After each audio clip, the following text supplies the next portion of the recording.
Batgirl issue 38, Cecil Castellucci writing with Carmen Domenico on the art.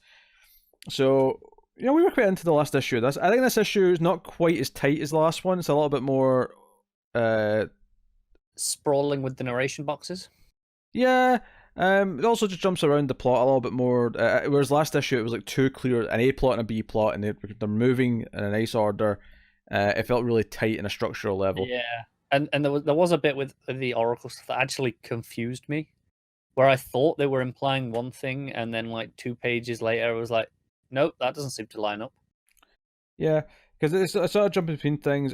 I do generally like the issue though. I like a lot of what it's setting up. The terrible trio being a consistent mainstay. I'm digging.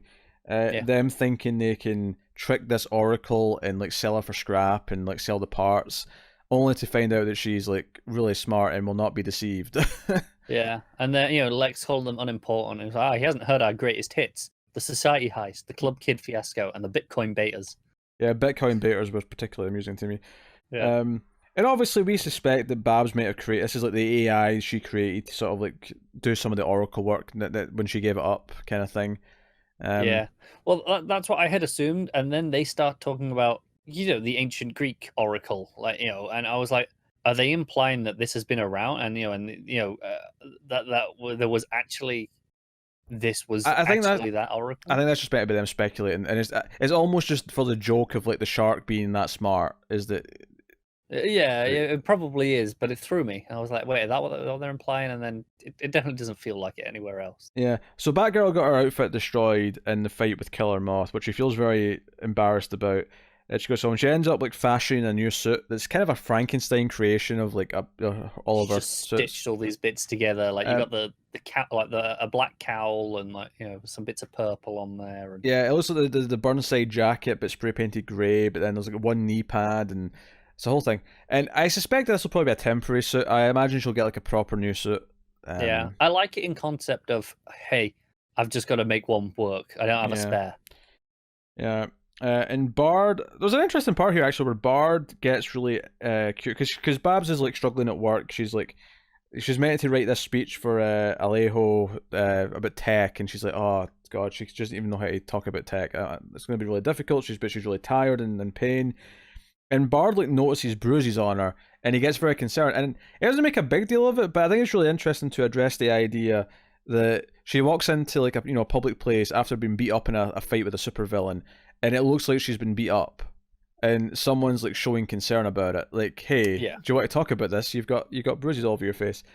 Um, it was an interesting thing to bring up. I'm curious to see if they do much more with this. She even takes him to her gym and says, "Oh no, I was just a bad training, bad like sparring match. yeah. I got hit a bunch of times." So she kind of like explains it away, but it'd be interesting to see if he keeps thinking. I almost wonder if this is going to end up leading to him finding out who she is It eventually, could do. because Yeah. he keeps digging or something like that. But yeah, so I will say I like the art. Obviously, Jay Domenico's really good. The one issue I have with the art, bizarrely, is when Oracle's going through like different vision modes, and she's looking at the terrible trio. The one that says it's X-ray, and then the one that says it's infrared spectrum. I felt like they swapped those two around by accident, because Where is that? the infrared one has just got this sort of yellow kind of like tint over it, and it's got a lot of shading and stuff, and that felt more thermal to me. And then the one that it says is infrared looks like it's see through. Looks like you've seen organs and shit. I think they actually swapped those captions around by accident. X-ray, infrared. No, What do you no, mean because no? on the infrared, think you can see the hearts in particular are lit up, and that wouldn't happen with an X-ray. They wouldn't be there at all. It would be a void space. The fact that they're showing Okay, up like that tells me that is infrared. yeah. I don't like that panel though. I think that's the worst panel of the whole book. Is that infrared panel? I don't really have a problem with it personally. I don't know, it just looks really messy. The shark head especially just looks. It's weird because the panel above it, the X-ray one, looks so good. Yeah, I think it just looks weird because of because of what infrared looks like. It is kind of blurry, kind of figures. Like, Mm. it is what it looks like, so it doesn't bother me. So yeah, Babs basically wants to lure out Killer Moth, which she does, and her narration's all like, "Oh, to lure a moth, you have to have a bright light." Okay.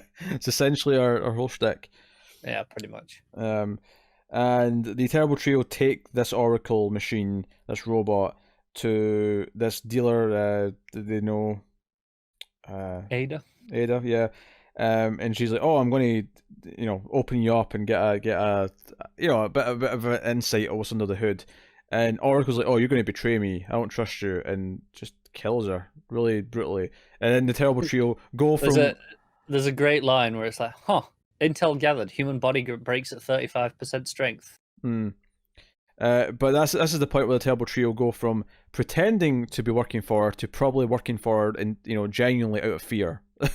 Yeah. Because now she can just deal with them. So they get Killer Moth. Batgirl tackles him out a window and whatever. And Bard's like giving Batgirl shit that she should also be locked up for causing all this damage. And so on and so on. Yes, classic. You're a menace, Batgirl. Yeah, which would also lead to the idea that he's going to find out who she is. That's another sort of breadcrumb. Is this idea that he hates Batgirl? It's classic, isn't it? But really is into Barbara. But yeah, it ends with Babs saying, "I'm going to have to turn on the Oracle system and see if I can figure stuff out, find out who the real enemy is, who was giving Moth this stuff." And it's a split page at the end where at the same time Oracle's like, "Oh, I've discovered who created me. I now have to ruin her." So now she wants to kill Batgirl. So yeah, they've set this up.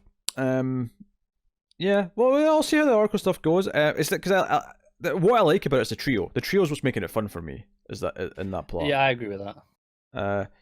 But no, it's another solid issue. Maybe not quite as tight as the last one. So if I'm rating this one, I'm probably going with more of a 7.5 kind of thing. I'll probably give it just a straight 7. I think it's just a bit too wordy. This I felt was wordier than Justice League. It seemed like this took me significantly longer to read than Justice League did.